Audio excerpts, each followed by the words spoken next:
ene adofono mema obibia akwaba ede eba too much GHS so Ghana wahala jumedie ena mosonfo muniaba epiasikapa ene so mede ebe somo na se de mo amonim no ye ankasa ye papa ya de nyina the nation prophet me kana chese enye obia se ye papa Reverend Isaac Owusu Bempa ne ho ensem ne dey abeto eye edwa na ebusiafo we die said the woman no akwa ye papa de na chese ye nkom hye ne ani swade hu ensem na wababa kasa ede afa eye ofram ye ankasa ye panyi ye bishop archbishop Duncan William efre no na ye nkomodidi e course oni paul de ne bebe kire no se won hwe eye peteta kremu enhwe nipa no ni gina biem ewo eye election na ebe koso no emu na no na chese wo kire mu a wo hwehwe mu no Nyankopon da na di ema ne hu no se ye papa wo de na bre no ede entwode wo bedi bipanya de se nkunim no ye betimi ede ama no na enum ma chese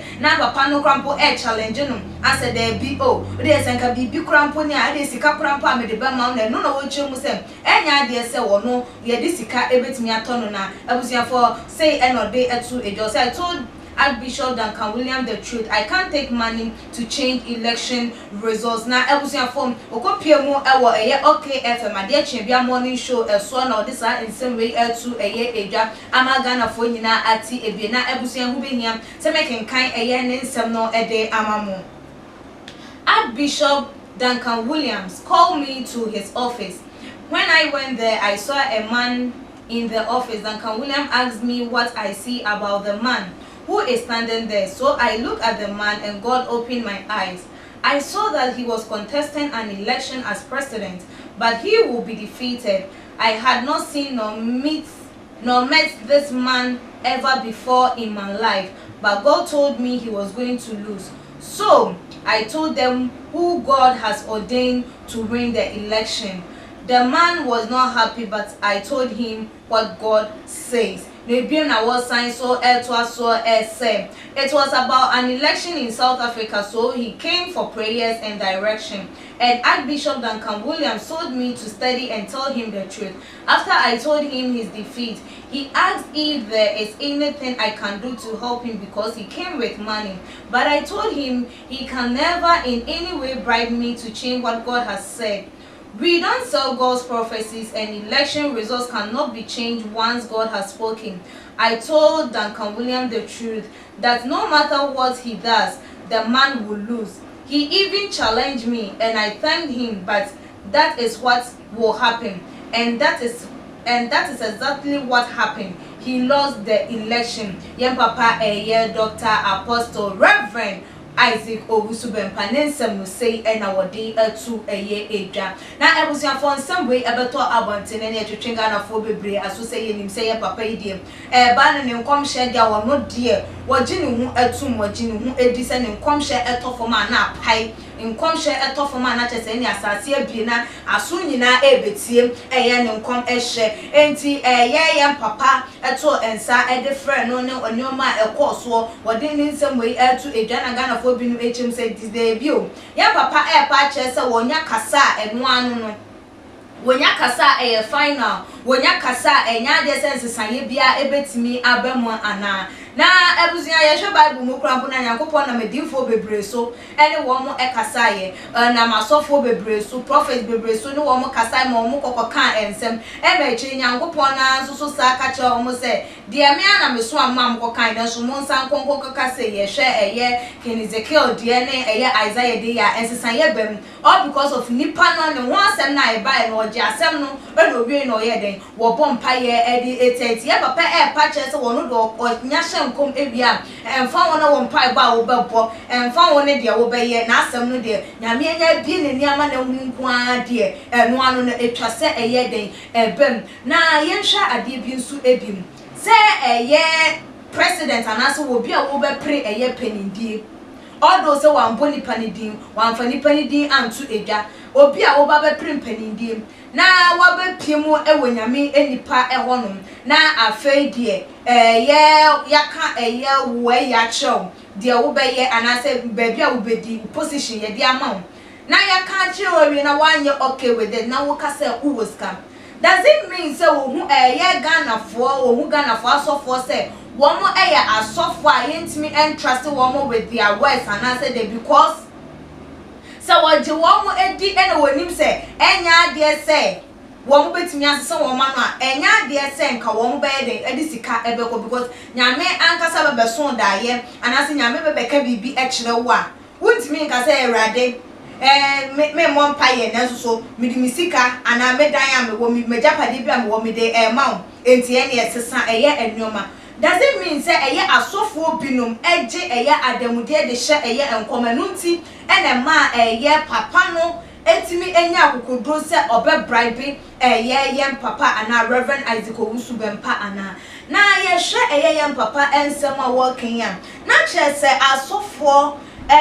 womo yama womu dwumadia womu edie ti se nyame anamusini na ase eye atop eye esin kakra because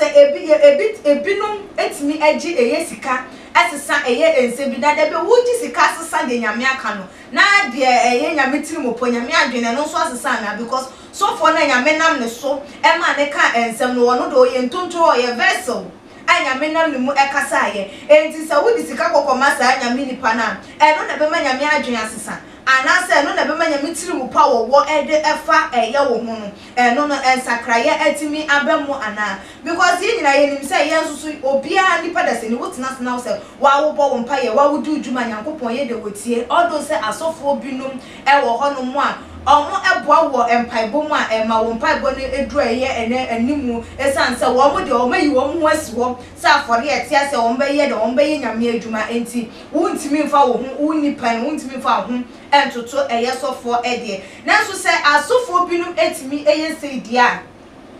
ana asofo binum etimi ema wo mo ensem kaya wo mo de babonten edane because of sika wo mo enya enya na chese enya asofo bia ena wasi yeji wo mutum sa wo mo eye sofo na ebusuafo ye hwe ye papa ne nsem a wosa kan ye yi bi ma ye hwe na fa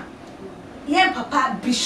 Archbishop Nicholas Duncan William eba ne say na obeto nsa de afre wo ye Reverend Isaac Owusu bempa se be ye enhwehwemu ana se be ka wo bi yi ede eche no asa na se emu ye rem kakra Ghana for do na susu se we de bata wo de ye papa na se Archbishop dia be bata ho no na be ma na hye da trend am na se be ma na konkan enti na enam so mu susu se eye hype na so hype a ye di se ye bata wo bi ho na ye de drum pempen so bia na say ye pebibi e de trend ye pebibi e de tumpo ye pebibi e de agentre ha e wo man mu a adenti na ye ngina ye ankasa ye nsem so ye ankasa ye ngina ye adia ye betimi aya na ye adia ye so na ye fa trend na da ne de dis ye pe eye obi e de ye ho ebata nipa wo ye titiri bi na ye de ye ho abata na say de be ya ye kan ye nsem be kwa akire na o ka ma wo nsem akwa akire na say akire bi no kura no ebebe dedi akire bi eye de womu de tuemu ebebe to eye abontia na wo fa he wo ba be pa cho ana so wo de wanim hancho ebebe ba be sire Ghana for say yemfa eye wo nsem a wo kan ye nu bi no encho ebusia wo hwe utie ye papa eye Reverend Isaac Owusu bempa ne nsem wodi etu edwa fa hia wo hia eye Archbishop Nicholas Duncan William ene nkita wodi a ekoso ne ensem kan ya ekoso to the sense say yetimi bribe eye sofo how does it speak in your ears sign na wonso so wo hu no sign na wonso wo te no ase ACF fa wo de ebra e wo too much age your comment section ye hu enya ye pa ye behia enuntifa bra na ebiem like videos na share wo betimi so follow ye wo ye IG page at too much age _ midin e de ekwesika padasene ye besane share Too much GH. We did that say Japan. A break PM Besame TV. Me share too much GH. The move for. Hey, almost sports and as entertainment. Hey, the move for. Munko so show mo. No anybody de bia. Madam I say love you. Me did the Isaac Ojampo. We between family the great tampo. Bring. One man come on here share too much GH. Too much GH. Mo ye too much. Na me so me ye. I'm more fire. Too much GH. We are boy what shout out to your fans and everybody who is watching Too Much GH. The major prophet kun chacha. On say me catch was say bomodin na hwe Too Much GH. On say me kan ye nyane bone pa na kase ye pe wo wi ase ya sonde asoɔden ti na Adam wɔn hu nyame yɛ no mu nyam no wɔn hu nneɛma bi a wɔhwehwɛ ɛwɔ other place ne adeɛ kate wɔn na bɔmɔden na bɛhwɛ too much GH bɛhwɛ na subscribe bɔmɔden o bɛhwɛ pɛ na wayɛ subscribe o subscribe subscribe na subscribe na o subscribe a na wobɛnya nneɛma papa a wɔpɛ ahwɛ nyame hyira wo na